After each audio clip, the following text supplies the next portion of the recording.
এই যে ডিপ ফ্রিজটা দেখতে পাচ্ছেন, এই ফ্রিজটার প্রবলেম হলো এই কম্প্রেসারটা খুবই হাই অ্যাম্পস নিচ্ছে, অথবা কম্প্রেসারটা খারাপ হয়ে গেছে। আর এই দেখতে পাচ্ছেন এই যে পুরনো কম্প্রেসারটা আমি আপনাদের চালিয়ে দেখিয়ে দিচ্ছি, অথবা আমি আপনাদের দেখিয়ে দিচ্ছি প্রবলেমটা কী আছে। আর আমি জানি, আমি আগেও চেক করে গেছিলাম, যার জন্য আমি সেই সময় ভিডিওটা করিনি। আর এই দেখতে পাচ্ছেন আমি নতুন ওয়ালপুলের একদম কম্প্রেসার নিয়ে চলে এসেছি। আর এই দেখতে পাচ্ছেন আমি এখানে কী কী লেখা আছে, অথবা যে লেখাটা আপনারা পজ করে পড়তে পারেন অথবা দেখতে পারেন।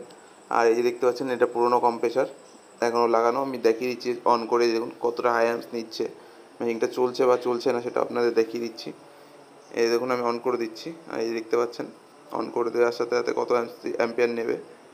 আমার এই বোর্ডটা একটু খারাপ হয়ে গেছে, যার জন্য আমার চালাতে একটু অসুবিধা হচ্ছে। এই দেখতে পাচ্ছেন আমি চালিয়ে দিয়েছি, দেখুন 10 অ্যাম্পিয়ার নিচ্ছে। আর দেখুন মোটরটাও চলছে, বাট 10 অ্যাম্পিয়ার এটা হাই অ্যাম্পিয়ার নিচ্ছে। দেখুন মোটরটা চলছে, বাট এখানে দেখুন 10 অ্যাম্পিয়ারে চলছে। আর দেখুন কাট অফ হয়ে গেল। সো এখানে কম্প্রেসারটা খারাপ হয়ে গেছে, সেটা বোঝাই যাচ্ছে। আমি ক্যাপাসিটার অথবা রিলে ফিলে পাল্টে দেখেছি, বাট কোনোভাবে কোনো কিছু হলো না, যার জন্য আমাকে কম্প্রেসারটা আনতে হলো। আর এই যে দেখতে পাচ্ছেন আমি কম্প্রেসারটাকে বাইরে বের করে নিলাম, আর এই যে নতুন কম্প্রেসারটাকে লাগিয়ে দেবো। লাগিয়ে দিয়ে গ্যাস চার্জ করে আপনাদের দেখাচ্ছি মেশিনটা কীরকম কী কাজ করে। আর এই দেখতে পাচ্ছেন আমি সুন্দর মতো যেরকমভাবে খুলেছিলাম সেরকমভাবে আবার লাগিয়ে দিচ্ছি। এই দেখতে পাচ্ছেন একদম পুরো ফিক্সড এসছে, কোনো রকম কোনো আমাকে এক্সট্রা ফুটো মুটো করতে হয়নি। অনেক অনেক কম্প্রেসারে কিন্তু ফুটো এক্সট্রা করতে হয়, অথবা আদার্স কাজও থাকে, বাট এখানে আমার ইজিভাবেই হয়েছে। আর এই দেখতে পাচ্ছেন আমি প্রত্যেকটা জয়েন্টগুলো ঝালাই করে দিচ্ছি।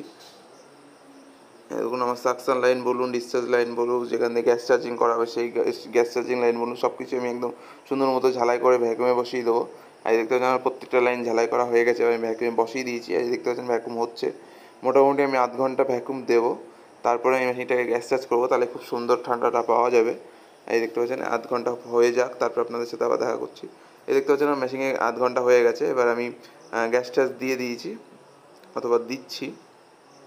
এই দেখতে পাচ্ছেন গ্যাস টাস দিয়ে আমি চেক করে নিচ্ছি যে কোথাও লিকেজ টিকেজ আছে কি না। আর এই দেখতে পাচ্ছেন আমার গ্যাস দেওয়া হয়ে গেছে। এবার আমি আপনাদের ঠান্ডাটা দেখিয়ে দিচ্ছি। আর এই দেখতে পাচ্ছেন দেখুন বরফ চলে এসছে।